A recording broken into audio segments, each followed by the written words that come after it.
Good evening, everyone. I'm Alessandra Sgobbi, head of the Climate Finance Unit of the European Commission's Directorate General for Climate Action. It's a great pleasure for me to welcome you all to this very late evening side event on making finance flows consistent with a pathway towards low greenhouse gas emissions and climate resilient development.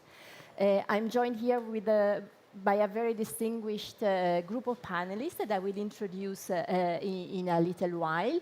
I wish to really thank you for being with us today. I know it's very late. I hope we'll have a few colleagues online, even though it's a Sunday afternoon or evening or morning, depending on the zone of the world that colleagues are connecting on.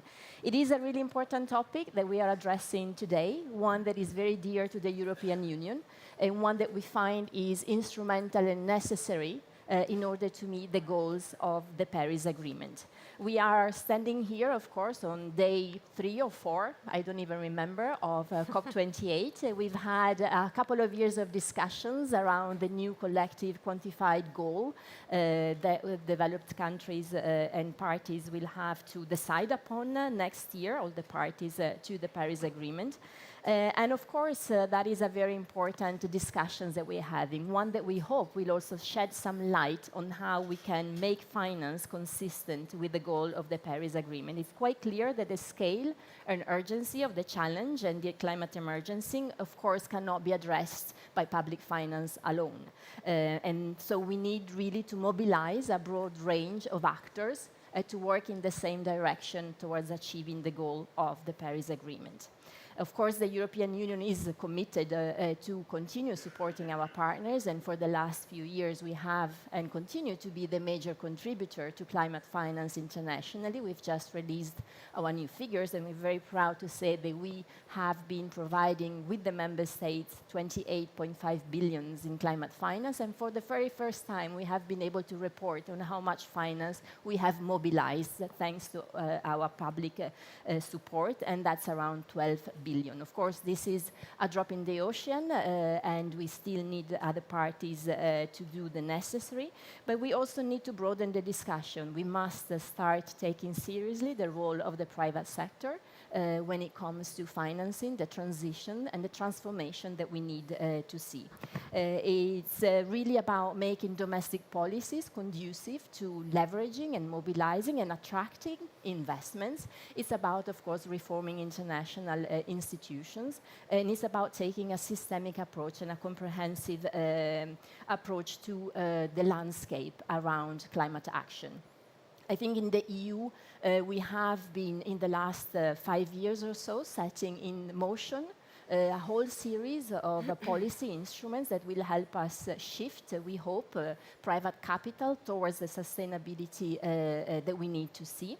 And this is, of course, enshrined in the sustainable finance strategy that we have nearly completed, and it's resting on 3 pillars. First of all, defining what is a sustainable investment, and under that, of course, also what is climate change action, and this is done under the taxonomy, but it's also about enhancing transparency through disclosure.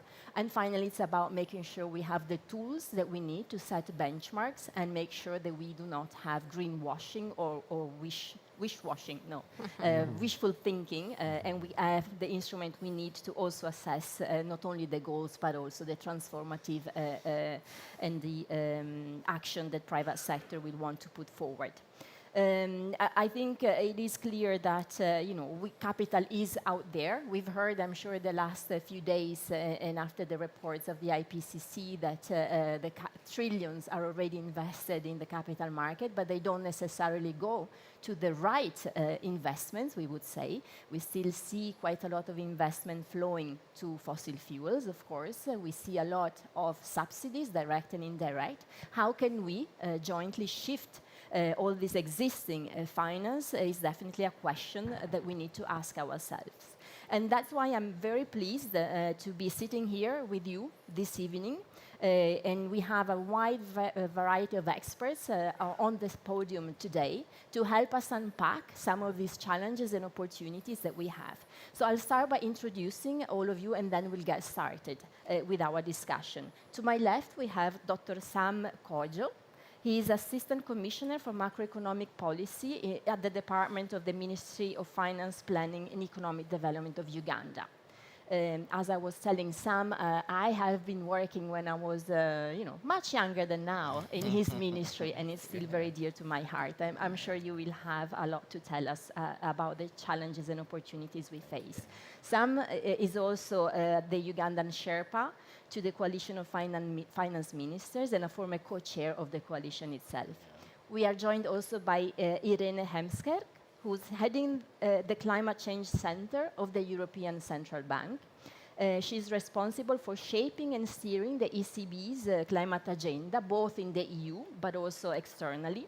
Irene is representing the ECB in the steering committee of the Central Banks and Supervisories Network for Greening the Financial System, which is also a very interesting group of actors that we really need to bring to the table.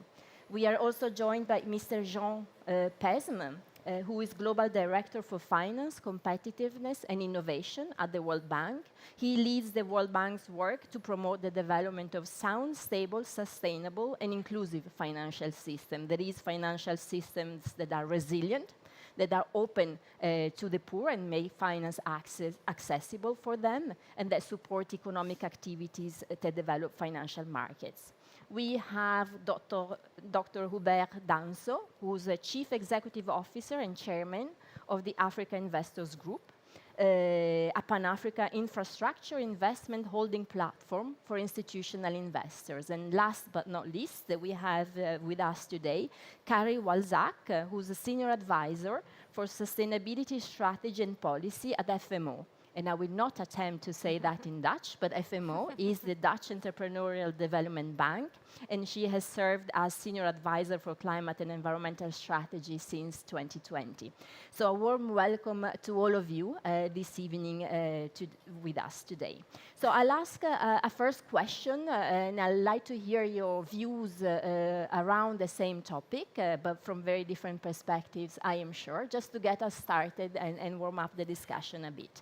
And the question that I would like to start with is, how do you think that the governments should or could influence investment decisions for low greenhouse gas and climate resilience investments? And if they already do, how do they do that? Sam, would you like to get us started? Okay. Thank you so much, Alexandra, and I'm honored really to be on this panel and be able to talk about this very important subject matter and subject that is on my heart. I'll start by coming out with the challenge that we face. The major challenge, especially coming from a developing country. One, we want rapid economic growth. We want to reduce poverty. We want to increase employment. It means we want to invest. Where to invest is a big question. And if we want just to invest the way we've been doing traditionally before, we know it's not sustainable. And according to going by the Paris Agreement to reduce GHG, greenhouse gases, we know that's the sustainable way to go. So how do we do it well is a big challenge that we need to answer and that we've been trying to answer a number of times. But how can it be done? And I will talk about how can it be done and give examples of what we're trying to do. Number one is to ensure that we understand what are the green investments that we should invest in. The taxonomy of these investments should be clear to all the countries and to the governments themselves. Where should we fund? Next, how do we increase finances and funding to those investments that are least emitting, that emit lowest? For example, deliberate provision of funding to investments that, for example, what we're doing in Uganda right now is investing in electric vehicles and automobiles. And this is deliberate government. There was a deliberate government intervention by providing funding to the Development Bank of the country, UDB. So that's one area that we should go to. The other one is also privately to look at the interest rates that the banks are giving, especially when it comes to green investments. As government, can we intervene? But when we intervene, what happens to the market? We know the macroeconomic aspects, so how do we control this? That's a big challenge. But we must go there to make sure that their investments. Then there are tools, the fiscal policy tools that we should be able to use in form of taxation. Can we be able to increase taxes on those goods, investments that are high in greenhouse gas emission? Can we provide subsidies for those that are reducing? So these are things that we're doing, and these are things that should be done from both providing finances, but also at the same time making sure that we discourage investment in investments where we expect higher greenhouse gas emission. That should be, I think for me, is a very, very important one to understand and then have the tools, the physical policy tools. Two, we should be able, the last one, we should be able, like, you know, you said I'm a Sherpa, and rightly so, I'm a Sherpa to the Coalition of Finance Ministers on Climate Action. Can we be able to share among ourselves and see good practices? Who does, what should we be done, and how can we do it? And that, can we be able to finance those countries, you know, help the countries that intend to do well to make sure things happen? For the start, I'll stop there, but I'll come on later on at some point. Thank you very much, Sam. I think we you. have a roadmap there. So let's hear from Irene what your perspective is and what the role of the ECB could be in this respect. Thank you so much, and it's great to be here with this great panel tonight. I think we can all agree on the urgency. So that's why we're here and trying to see where we can push things forward. And I think one of the biggest goals I have here is to make sure that we coordinate and we cooperate, because we have to make sure that we work together and we all go home, and that we make sure that we move into the same direction. So this is my wish for COP, and I hope it's going to be a reality. But if I think about the role of governments, I think, and the role that policy needs to play in this field, I think of three. First one is pricing carbon, and this is maybe what you alluded to, Sam. It's really taxing, and what the European Union is introducing with the carbon border adjustment mechanism. I think it's really putting the price on carbon, because we're now not calculating the damage that carbon or greenhouse gases do to our lives, to our economies, and to our future. So I think this is still something, and I was glad that the executive director of the IMF raised the topic as well again, because this is something we really have to do, and not only on a European level, but on a global level. So this is something, that's the first part. Second part, governments should really, they have their commitments, their NDCs, lay out clear policy path for their economies. How do you want your economy to transition? How do you want to change it? So if you think about, because this will help investments flow. If you think about combustion engine cars, at some point they will be banned. So I don't think any bank will give at this moment a loan to a car company who's going to build a factory for a combustion engine car factory.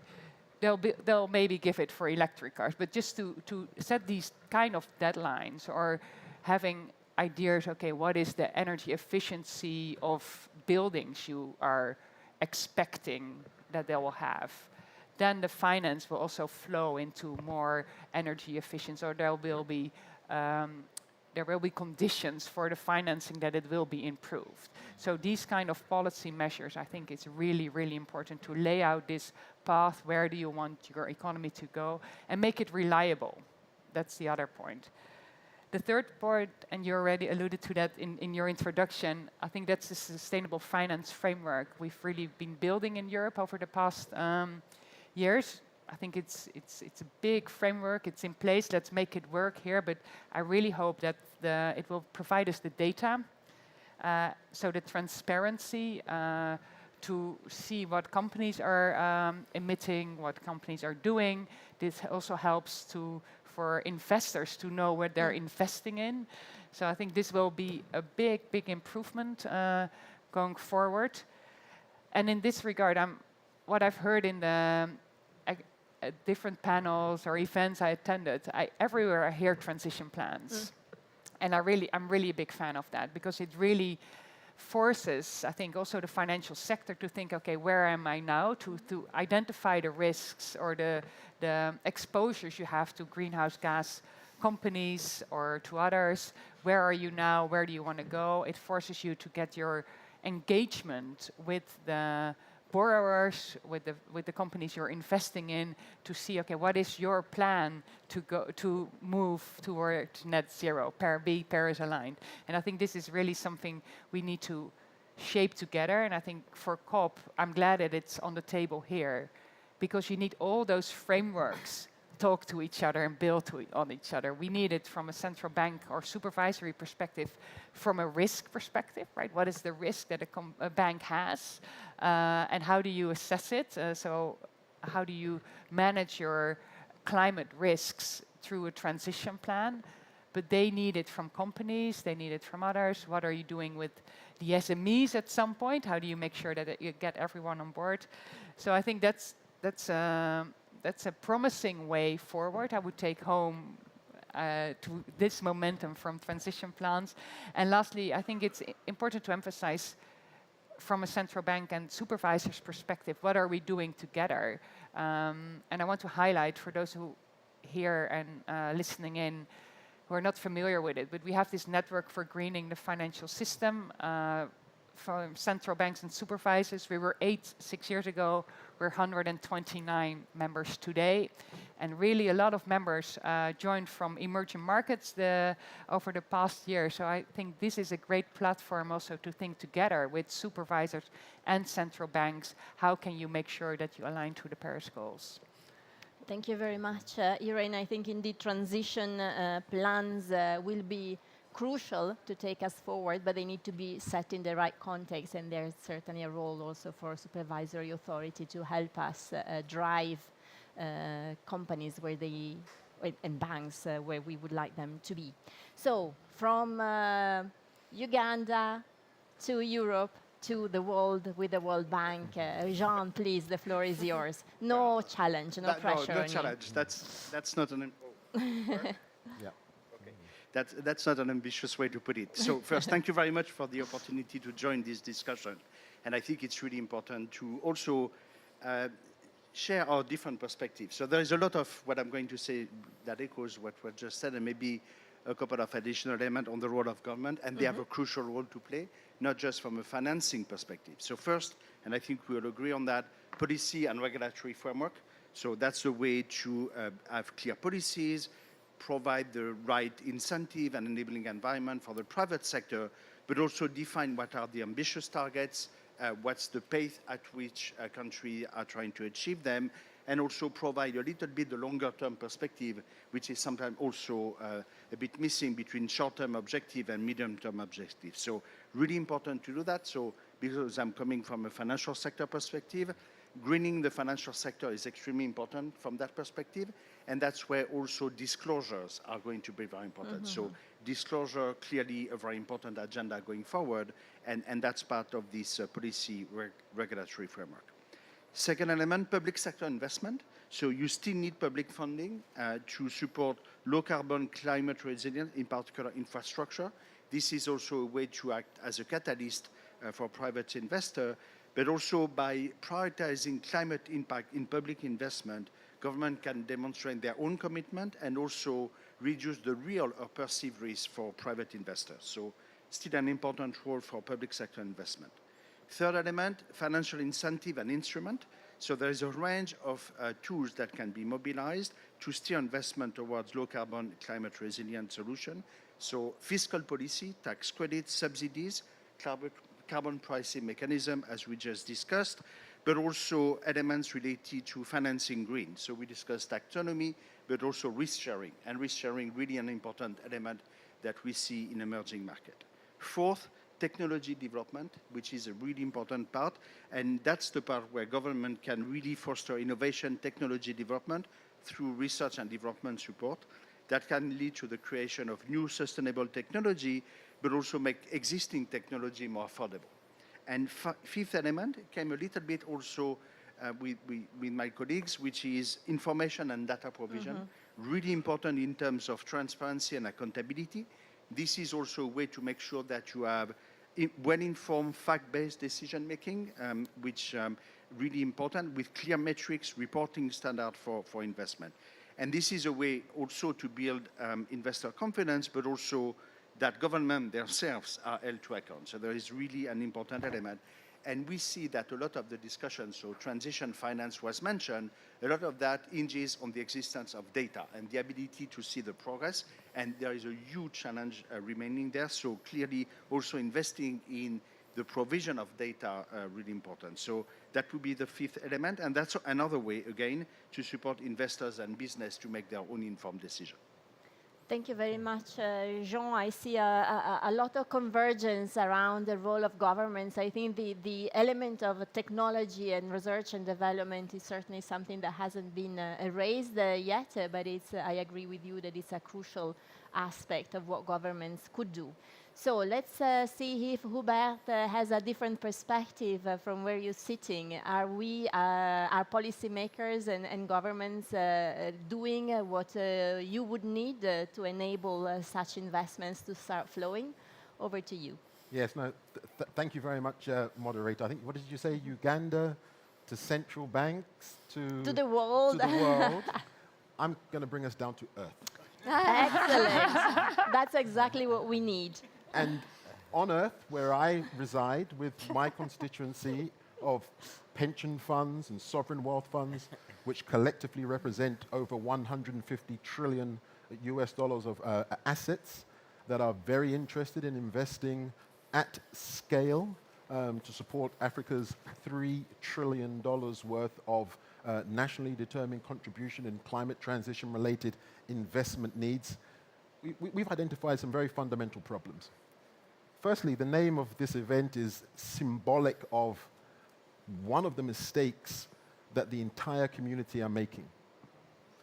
This whole climate agenda is being perceived to be a finance agenda. It is a long-term investment agenda. It's a multi-decade agenda. So unfortunately, our governments are being educated that this is a finance agenda that development finance institutions and multilateral development banks have the capacity to solve. Now, multilateral development banks have a collective balance sheet of $1.5 trillion. Can never do scale. I sit on President Macron's finance and private sector task force for the new financial pact. We all understand that even if the reforms are instituted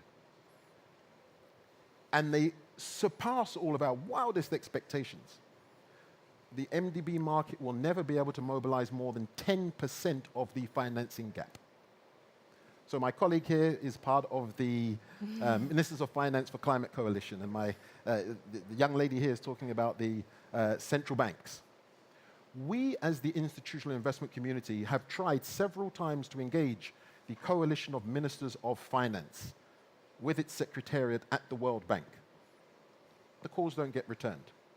The emails don't get returned. There's not a willingness to engage. I've just come from a meeting now where we're talking about central banks and greening the financial, the banking, the financial system. They're talking about taxonomies.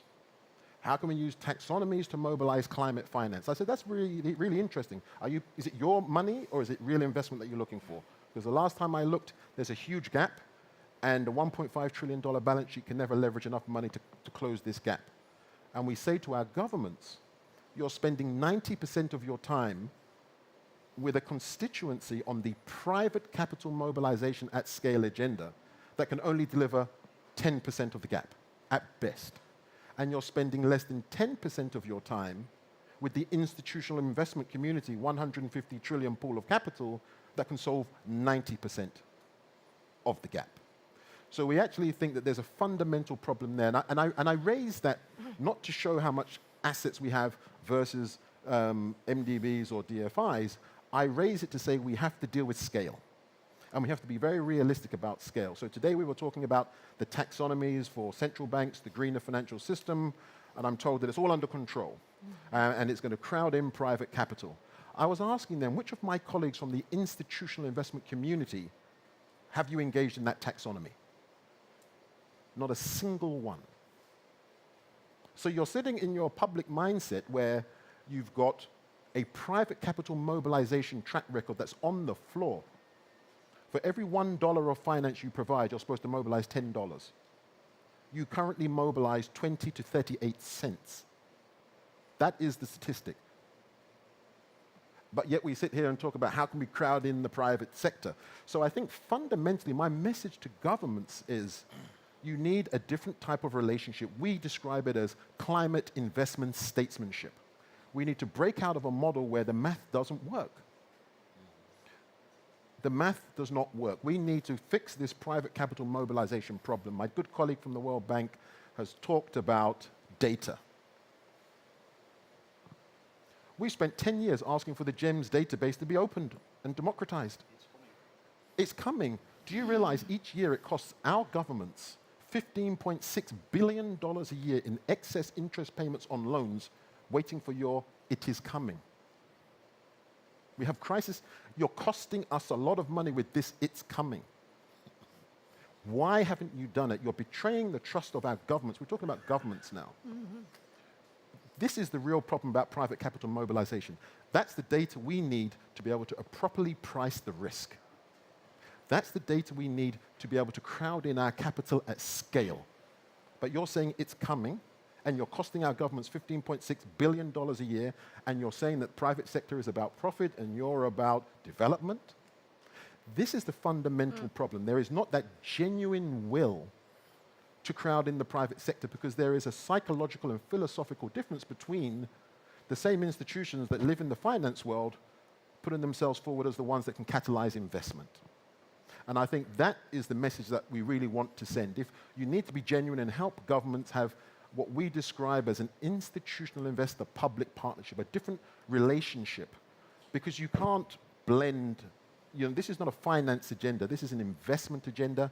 We have to look at it at scale, we have to look at it over the long term, and we need the data that we've just talked about. You must democratize GEMS immediately, not "it is coming." We've been asking for 10 years. I'm not sure that any bank is going to be offering to compensate the governments for all of that excess interest that we've been paying through various crises, through various pandemics, and also projects. We talk about nationally determined contribution projects. I participated in an event earlier this year with the Secretary of State from Germany and a number of others on the nationally determined contribution projects. What came out of that was very disturbing for governments, since we're talking about governments. They actually wanted to end the conference by saying they shouldn't be called NDCs, they should be called MDBDCs, because they were saying that the projects are actually determined by the multilateral development banks because the governments were meeting the criteria of the technical assistance application to access the money to design the NDCs. Now we have a problem that the majority of the NDCs are not bankable in our view. So we as the investment community would say to governments, as you are putting it to us, we have the expertise to be able to support. When you have the Net Zero Industry Act in Europe, you don't have to apply and then wait 12 months for an application for project preparation, and then a consultant comes in. I think the climate champions described it as about 27 months to get resources. Well, in America, they're throwing money at the Inflation Reduction Act, and things are happening very fast. In the last 12 months, they've mobilized more, $500 billion for climate, which is more than 10 times what Africa has raised in foreign direct investment in the last 10 years. Europe has the Net Zero Industry Act. But when it comes to Africa, we must apply for project preparation 9 months. And then, 27 months to get there. So there's a fundamental problem with the system. And I think that is really what I want to put out there and hope that our public sector, our development finance, and our multilateral development bank colleagues, we've had a massive summit. But yet we keep talking about finance, crowding the private sector. We can't give up a database that will de-risk our participation, that will enable us to do it at scale, and that's a no-cost reform. So I really just want to end on saying the reason I'm so emphatic on this is because this is the time. This is the year we have a new financial pact reform agenda. We need to reform. All of us need to reform, or else the planet goes to pot. We've now come with the Sustainable Development Goals review. We're now here looking at the big stock take. We must all take stock. And the approach to private capital mobilization is fundamentally flawed. And if it isn't, then instead of achieving $10 for every $1 of private capital mobilization, which is what you're mandated to do, and you're accomplishing 20 to 38 cents. I think that should be the writing on the wall. So let me just stop there as introductory Thank remarks. you very much, Hubert, for taking us to Earth, even though the landing was not so soft, I would say. I'm so tempted to react. I will not. It's not my role. There's a saying in a part of Europe. It says, I'd rather be smacked with a lie than kissed with the truth. Oh, excuse me, or the other way around. No. Only one thing, I do not think that we are not genuinely interested. I think governments don't yet know how to talk to you. So but there is a momentum now, so let's build on that. But let's move to Carrie. You have the difficult task to come back to governments now and the potential role. Well, actually, Over it's to funny you. because We're on the same side. Excellent. no, it's funny because I thought, well, after 4 people, I won't have much to say, but I do. So it's quite interesting, actually, listening to everybody because FMO sits in a funny place in all of this, where I can actually speak to each of you about different aspects of this. Because FMO is the Dutch Development Bank, we're 51% owned by the Dutch government, but we're also a private regulated bank in the EU. So we're actually required to meet the requirements of the EU as well as the central bank. But we're working in emerging markets in development finance. So we actually face all of these different things. And in fact, just last week, we announced that we catalyzed a new 1.1 billion fund with Allianz, the insurer.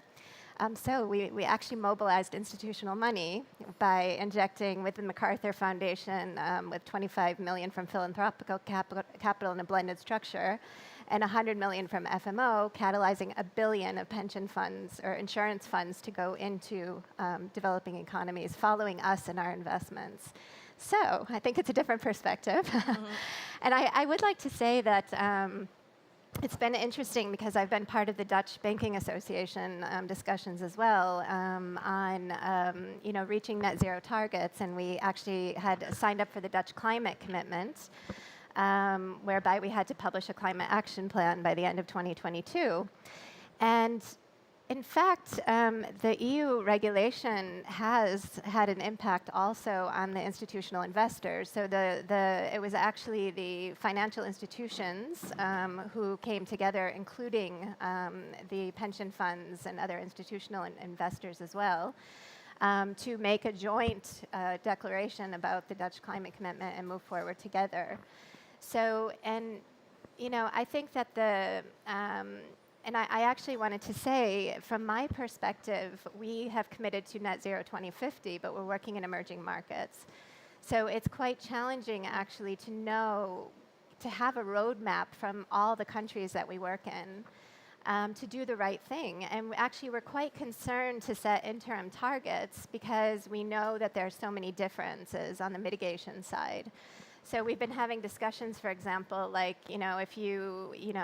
what does it mean to invest in the dairy industry in Zambia versus in Argentina, for example? What's the pathway for cattle? And then we had a funny discussion being in the Netherlands. Is dairy really necessary for food security or is this really part of the transformation to 2050? Or is that a Dutch concept that milk is very important? So we're really thinking about it, and we need this guidance actually from the country. So you start with your NDCs, and resilience is also very local. And from there, as you saw in the EU, and you might use it as a plan, a roadmap itself of rolling out the legislation that supports your objectives and that are represent your goals for your country in the right context. That's also a just transition. So actually, are you there talking to your communities and understanding the needs to make sure that this goes ahead in the right way and give us the information we can use to also make a just transition with you to 2050? Thank you very much, Carrie. So there are models out there that can work. Let's look at that and see whether we can scale them out in a meaningful manner. So we have a couple of more questions for you. I see it's getting a very lively and interesting discussion, so thank you. That's what we need at this time of the day to keep us on our toes. Sam, I'm turning to you now.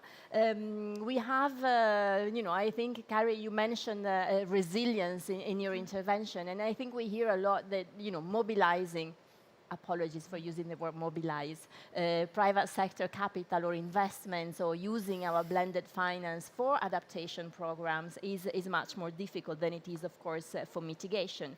What are, in your view, the elements that impact the financial decisions around investments in adaptation in particular?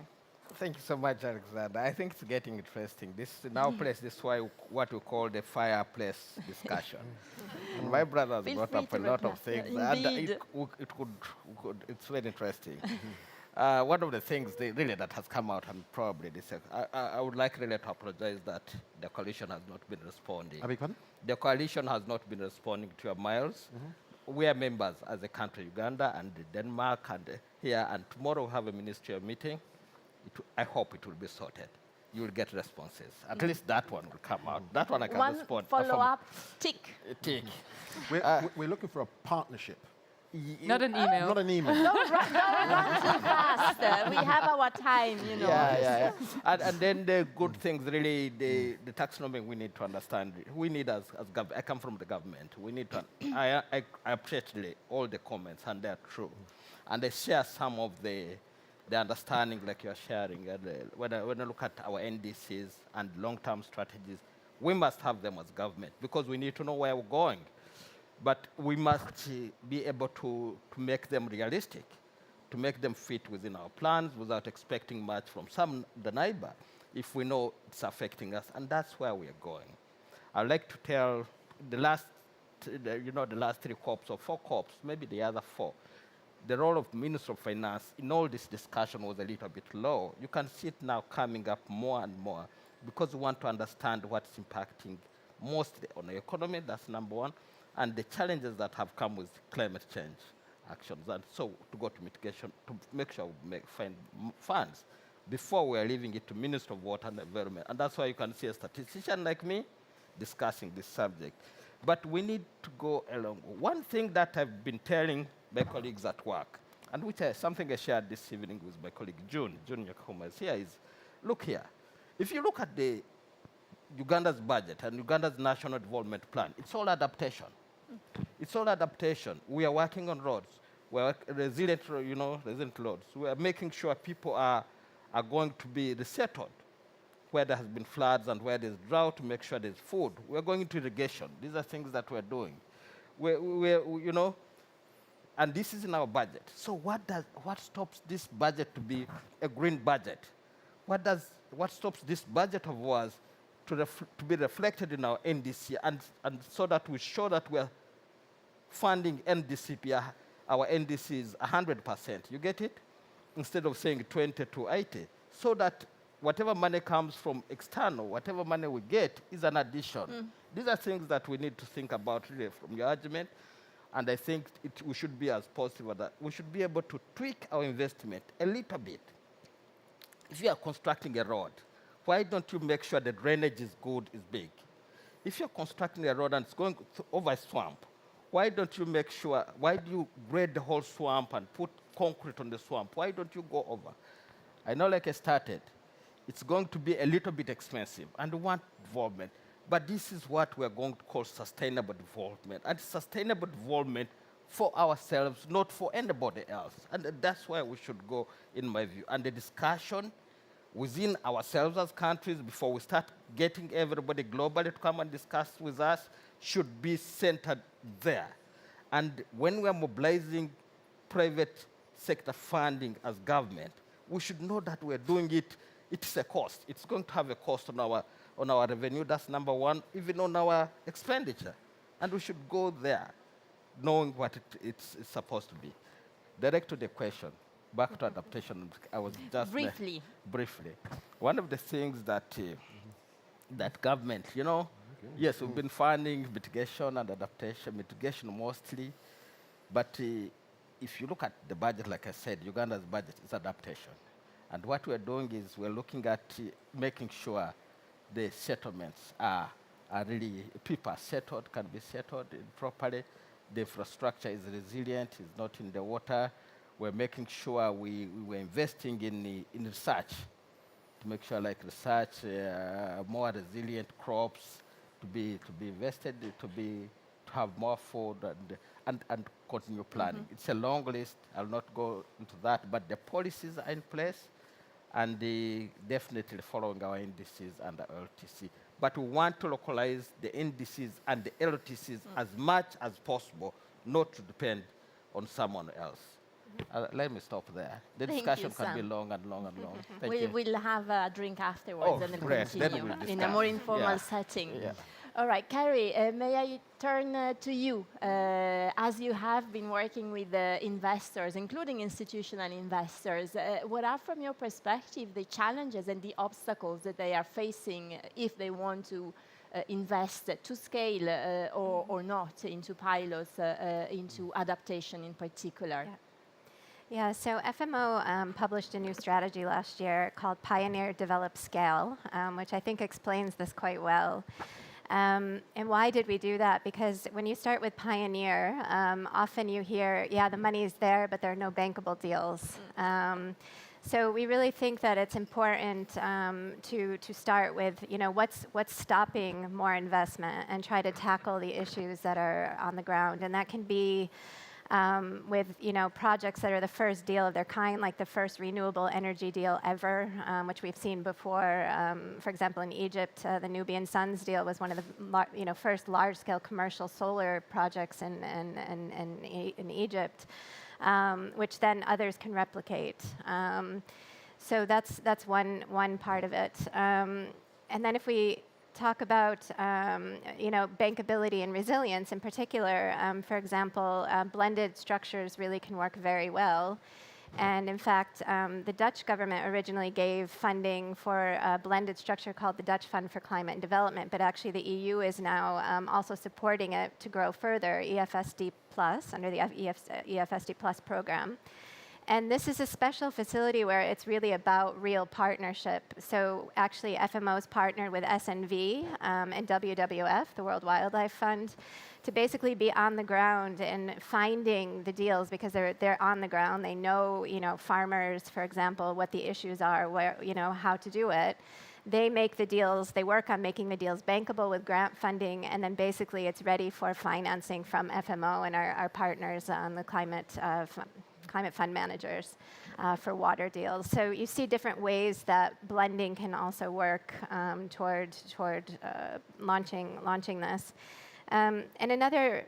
And I think I just wanted to point out from a policy perspective, then it's the taxonomies, for example, that support where those investments should go. So you can see how that works in positive impact, basically. But it's also important, and we look at if we look back to the EU framework of do no harm, it's really important to put the legislation in place, I would say, to make a level playing field. In Nepal, for example, we had an initiative to work with local banks to look at ESG, to teach them about ESG risk and hydropower. And actually, this makes a level playing field that if all banks have the same requirements, for working on a hydropower plant, and it was actually using the IFC performance standards as a basis, then that's the requirement for the sector. But you also have a level playing field where all banks are doing the same thing, and that can be very helpful for the market, in fact, and also toward making this a sustainable transformation. And I'll stop there as a starting point. Thank you very much, Carrie. Jean, so we need to find the deals, as Carrie has just said, for adaptation. Is this something that the World Bank is addressing, or how are you addressing the issue of adaptation finance in particular? So before getting there, I also want to follow up a little bit on the challenge and challenge. Why me? No, Very good point. So part of it, the sense of urgency, I think it's an important one. And this is something that really we are, at the bank, we are seeing quite a bit of a change at the moment, as you may have noticed also with our new president, etc. So there is that element of urgency, that element of going at scale, and also the partnership and the dialogue with the private sector. So the Private Sector Innovation Hub is a way to deepen that discussion, to hear directly from investors on what are the challenges. And some of them are on what you described, which is pipeline creation, bankable project, and it should not take too long. I mean, you need to accelerate things. There are also elements with specific risks that are very difficult to address. So a lot of discussion on Forex risk, what can be done. So some of it is more on the policy side, some of it may be mechanism to reduce those risks, but then I'll come back to that in 1 second because that relates to adaptation. All the elements related to the mobilization of domestic institutional investors, building up domestic capital markets. So this is where we are trying to bring, with added element of depth and urgency, all these things. At the same time, and some of it is adaptation, some of it is mitigation, we are trying to innovate in the way we do business. So one recent example is an engagement with Rwanda, with one of the development banks in Rwanda, where part of it is how to leverage the balance sheet of that public sector institution that issued a sustainability-linked bond. The bank financing is doing partial risk coverage of that, and they were completely oversubscribed when they went to market. And we work on the KPI with them. We worked also on the structure of the deal so that there are very clear incentive for the authorities. And through that, we are getting to leverage ratio that are 1 to 3. So not yet 1 to 10, but much better than 1 to 30 cents. So these are the kinds of things that we are doing, and in Africa. So it's not just in a very sophisticated country. We have a parallel operation in Turkey that was recently approved by the board, where again we are going to work with their local, one of their local development bank, and it's more interacting on equity. So as to provide equity, in particular to SMEs, so that they can adapt much better and do the investment that will prepare them better to green and to adaptation. And so on that, we are still beginning the work. The idea is to mobilize a lot of the domestic investors again. I cannot give you yet a ratio on this one, but again, a different approach, and also where the objective is to mobilize long-term finance. So that time horizon element that we know is a big, big challenge when it comes to climate. Now, if you look at adaptation, so a lot of what we are doing is about diagnostic data. So the bank has actually developed quite a bit of diagnostic tools that are very focused on physical risk, resilience metrics, how to be able to have better understanding of the readiness at the country level and reduce the physical element of the risk, and at the same time, better understand what are the financial protection elements that can be in mind. So that's one of the examples of the things that we are trying to do on adaptation, and it's at the sovereign firm level as well as household, which is improve financial protection. And some of that you can do it by mobilizing private markets. So it's not just public funding, but you have layers of financial protection, and that's a way to attract this kind of investors. Now, we are also developing contingent financing. So this is also part of the bank roadmap, the evolution roadmap on developing contingent. So you've heard a lot about the debt clause, but there is a broader element in terms of developing contingent financing element at the sovereign, but also under this. So I'm going then to take an example, SME finance, which is obviously a priority for us because this is where the jobs are created in an emerging market. And the part there is then you need to get very customized because the risks that are faced by SMEs are very local. And that's the part where we think the response to that in terms of private capital is not going to be cross-border capital. It's really domestic financial system. So part of it is on the banking side, but also developing capital market long-term finance at the local level to be able to provide those solutions that are much more customized to the reality on the ground and the needs of the SME. So this is where, again, a continuum of intervention, but really ramping up adaptation, where the gap between the needs and the reality is even higher than mitigation. Thank you very much, and indeed also for reminding us that it's not just about investing in resilient infrastructure, it's really also about financial protection and certainly contingency financing. Hubert, I dread to come to you now. No, I'm joking, of course. You know, you talked a lot about the need to find a way to invest to scale. I wonder whether that is also one of the challenges to get, in particular, institutional investors to invest into adaptation, because we often hear that adaptation projects are smaller scale and localized. Is that so? Or if not, what are the other challenges that you see for investors to get into the adaptation space with or without public financial resources? Yes, no, thank you. I think it's, and please don't worry about asking me a question. I think it comes back to the same thing.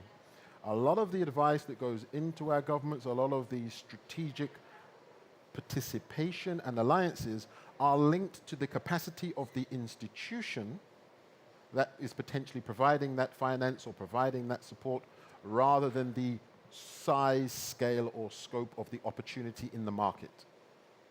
So I think we need to actually begin to look at what the real opportunity is. Our NDC should be investment opportunities rather than financial challenges. It's about how we look at it. Whether it's adaptation or mitigation, I think the fundamental opportunity, which could also potentially be the mistake, is that we seek to look at things project by project, asset by asset. The Inflation Reduction Act in America, which the European Union had to race after quickly with the Net Zero Industry Act, catalyzed institutional allocations. So an institutional investor doesn't have to look at a project or a fund per se. They can turn around and say, we can put a certain percentage of our portfolio into that asset class, which we know is going to address this issue. That is not what happens in emerging markets and developing countries. We need to make climate, both adaptation and mitigation, in Africa, in emerging markets and developing countries, a globally competitive, investable asset class. And that is not the expertise that sits within public sector development banks or MDBs. And that is why it hasn't got to governments, or it hasn't got to markets. And that is how you're actually going to get a percentage allocation from both domestic and global institutional investors. And when my dear brother from Uganda sort of talked about before we go outside, an institutional investor public partnership framework is predicated on a closer relationship between governments and the domestic pension and sovereign wealth fund, the domestic institutional investors who can then catalyze and crowd in where appropriate, where there's a plan, where their fiduciary responsibilities are being expedited responsibly. They can then crowd in appropriate capital. And then we can potentially, if we need and how we need, go for not blended finance, but blended investment, because blended finance has created a community that sell blended finance very hard, but there is an unintended consequence that comes with just being, too focused on one area. And I'll give you an example. So blended finance, essentially, we're very sentiment-driven in the investment community. If you tell us something, we'll listen and we'll hear it. So if you come to us and say, look, emerging markets, Africa, don't worry, we've got blended finance, we've got someone to take the first loss on the risk. Even before we've introduced the transaction, even before we've introduced the fund, what you're saying indirectly is, Africa and emerging markets, there's going to be a loss. You're selling us as a failure before we've even started. So I understand blended finance has an opportunity, it has a role to play, but what I often caution colleagues who are doing this good work is, at the same time you're explaining that someone can take the loss, even before they've understood that whether it's likely to be a loss, whether it's de-risked or not de-risked, you've already branded us before, straight off of the bat, because you've got a mandate to do that and that's what you do. On the other side, all I caution is, explain the negative cost of perception of risk. When you sell blended finance, you don't also sell how to manage the perception of risk. What does that do on the other side? Yes, it's $1 billion from pension funds, but what about the extra cost that we have to pay for capital because there is this inherent perception of high risk? I think you should look at the structure. I don't No, no, think no, I'm it's not very risky actually for Allianz. So No, no, I'm not. and there's not a lot of blended capital in it. I mean, there's not a lot of. No, I'm so- talking about as an I am investor. sorry that I'm Yeah. going to have to Yeah. break this Yes, fantastic but- conversation, but we need to have a bit more Can I time finish to the close. point? Yes. Yes. So I think it's a really important point because risk and the perception of risk is an issue, and it's actually institutions like the one you just mentioned that have said we go out into the market to talk to investors with our blended finance platforms, and even before we've introduced the deal, we are told for Africa we need 20 to 30% blended finance. Even before they've looked at the transaction. So what I'm saying is there is a connotation that comes with it, that it's important to know that that feeds into the perception of risk, which then ladens the continent, both public and private sector, with a premium on the cost of our capital. We live it. All right. So. Thank you. And with that, I think it's a nice introduction to the last question to you, Irene, because we're talking about risk, real or perceived. So from your perspective, well, I guess financial assets are affected by climate finance policies, but are there some risks that are inherent in that process? And to what extent, actually, can we influence the assets that are held through climate finance policies or sustainable finance policies? Thanks a lot, and I hear a lot of call for more coordination in this panel with the private market, and I think it's important because if we look at, I'm just gonna I think I'm the last one to speak, so maybe I can give a bit of a wrap up also from my perspective. Thank you. We need a structural reform from the economy, and I agree that maybe what we've been doing so far and too long, we're working a bit on the margins, right? We're trying to move parts of the economy slowly to a greener. Well, we need it mainstream. We need it in every investment decision, in everything we do. So that scalability, I think that's really important. And I think one of the biggest challenges we are facing now, because the title of this panel is aligning finance with the Paris Agreement goals. Well, Paris Agreement goals is keeping it on 1.5. And that means that we need a lot of transition finance. But at the same time, the climate is changing, and we're facing a lot of cost from the physical impact and the instant relief. And even like one weekend of rain in Slovenia last summer, the calculated damage of that was 8 to 15% of GDP. Right? And this is just one example, and I think we see it all over the globe. And then on the other side, we have adaptation finance. And to which kind of adaptation are we financing now? Are we financing it to 3 degrees world? Or we have to finance it now to a 4 degrees world, so we're really up to scale there. So I really see in front of us not such a bright future, because how we're going to really fund all these elements. And because there are risks involved. And if you think about where are the risks sitting, and of course we all have a role to play here. I see it, like President Lagarde always say, okay, we're not the driver of this bus, all right? Those are the policy makers who really have to make sure that the economies go in the right direction. But we're in the bus, right? We're in the bus as passengers, and we have to play our role here. This is what we do at the central bank. Of course, we're more on the risk focus. If you think about where do the risks really sit, it's still like, how are you invested in the greenhouse gases? What is your scope 3? What is it that you have on your balance sheet? And really try to get it out with the transition plan. The other one is, of course, the physical risk, and this is what we're seeing already, and this is really localized. I think a lot of the panelists said that as well. So I see a lot of risk coming, and I really hope we can turn it more to opportunities and say, how can we use the opportunities to invest in it? And we've done a couple of stress tests at the European Central Bank. So looking at the longer term, how will the economy look like on a, if we don't do any transition, if we do it too late, or we transition now, we put money in the economy now. Well, there's no surprise that all these assessments, all these stress tests pointed out it will cost us more now, but on the longer term, it will save us money. So I think this is a call that we really have to put the money soon into the transition, because otherwise we'll be financing adaptation for a 4 degrees world, and it'll be much more expensive. You're right. Yeah.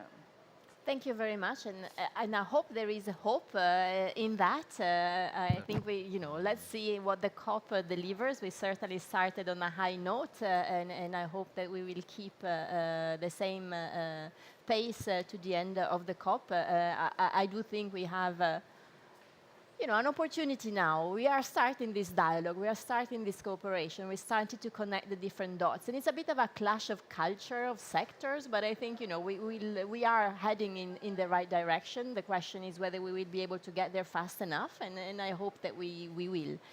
So with that, we have a few seconds left. I would like to really thank you for the fantastic discussions we've had. I've really enjoyed it, and I've taken lots of notes from all of your interventions, and I'm sure there will be plenty of follow-up that we will do.